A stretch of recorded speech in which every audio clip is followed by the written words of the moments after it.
take you to this now. The U.S. will impose a 25% tariffs on Canada and Mexico, along with a 10% tariff on China. White House spokesperson Karoline Leavitt said on Friday, but declined to say whether there will be exemptions. U.S. tariffs on Canada, Mexico and China will go into effect on Saturday, which is today. U.S. President Donald Trump on Thursday said he would likely decide by the end of the day whether to put a 25% tariff on imports of Mexican and Canadian oil that would take effect on the 1st of February. Trump is yet to announce his decision on that. Trump has repeatedly warned Canada and Mexico, two of the United States' top trading partners, he will impose tariffs if the two countries do not end shipments of fentanyl and the flow of migrants across U.S. borders. The U.S. president also vowed to hit the European market with tariffs and said his administration was discussing a 10% punitive duty on Chinese imports, accusing Beijing of allowing fentanyl to be sent to the U.S. via Mexico and Canada.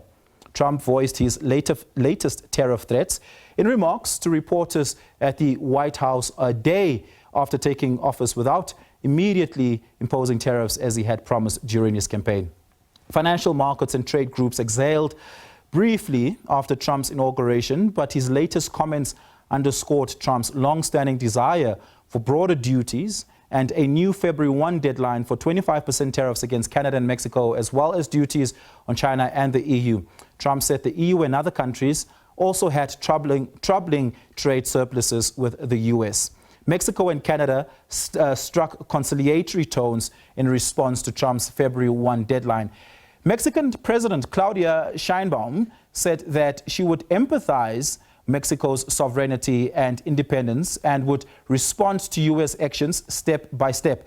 But she added that the U.S. and Mexico-Canada Free Trade Agreement was not up for renegotiation up until 2026, a comment aimed at preempting suggestions that Trump will seek an early revamp of the pact that underpins more than $1.8 trillion US in annual three-way trade.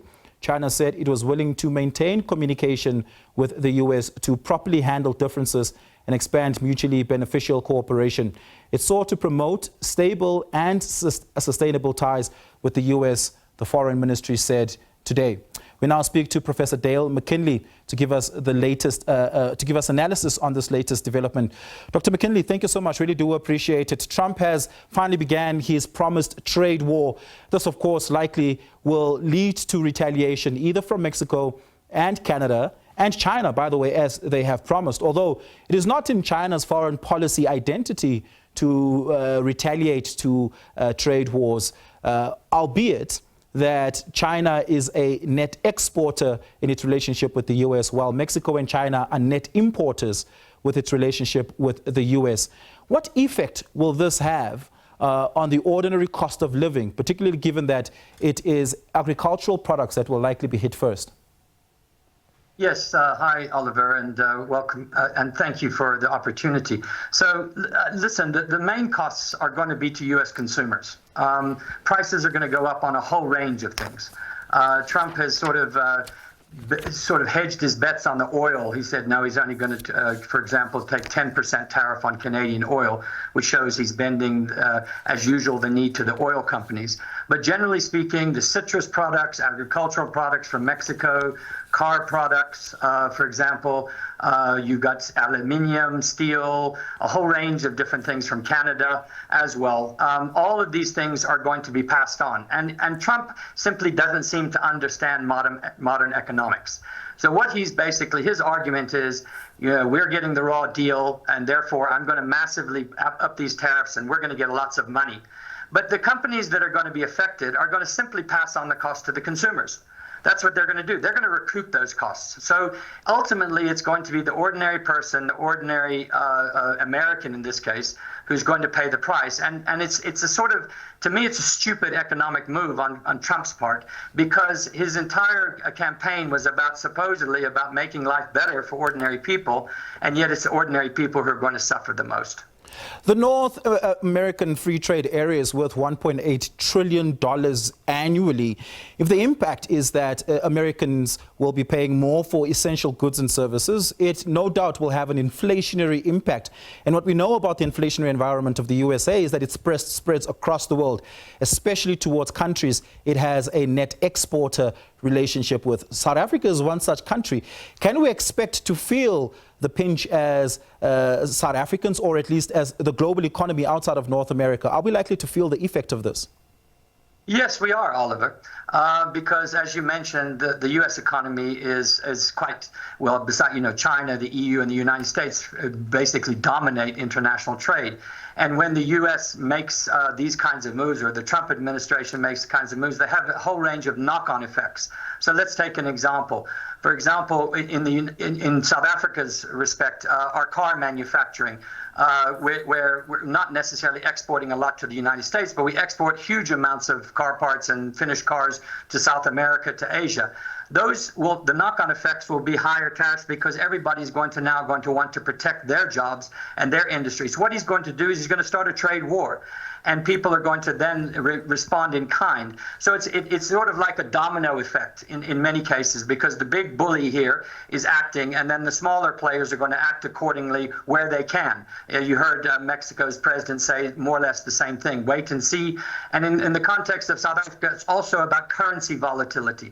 So if you've noticed in the last couple of days since this, the US dollar has basically increased, and the emerging markets, so to speak, the currencies of our currencies have become much more volatile. It's been jumping around in the last 2 months over a 3 percentage point drop in many cases. So that then has, as we all know, has massive impacts on our ability to import, export, and more expensive importation. And we are quite reliant on a lot of imports, particularly oil and other manufactured and finished goods. So that's going to be passed on to the South African consumer as well.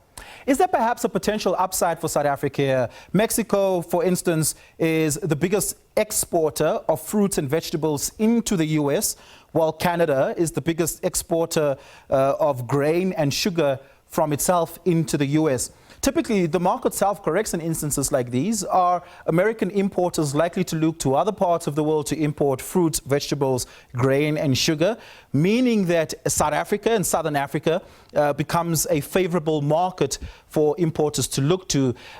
Typically, when a trade war happens, importers shift their attention to parts of the world where it's just cheaper to import things from.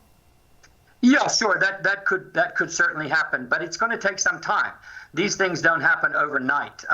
The trade routes, the deals, the contracts, and everything else takes some time to shift. But you could see, as you mentioned, sort of displacement of import orders from the United States coming into other countries like South Africa. But if in this case, if Trump doubles down and the Trump administration doubles down on what they've said they're going to do to countries like South Africa, who then it's about foreign policy stances and not wanting, and threatening AGOA and other kinds of things, my sense is that the impact would be fairly minimal. It might open up some new opportunities for certain sectors, but for the economy as a whole, here's the problem. The last 40 years of sort of neoliberal free trade have basically created a world trade system which is based upon open borders and other things. And Trump is basically going in the opposite direction, but only basically considering his national economy. And as a result of that, it's going to create huge turmoil. Yes, there's going to be adaptation, but it's going to take time. And I doubt within the 4 years that even Trump is president, we're going to see, the full scale of that adaptation. And then when another administration comes in and then might shift priorities, we might see some of these things being rolled back again. So it's going to be a very roller coaster ride. Yeah, I think the world will have to adjust to punitive tariffs rather than protectionist-based tariffs in the world trade environment. Dr. McKinley, thank you so much for your time and your insights. I really do appreciate it. It's a pleasure, as always.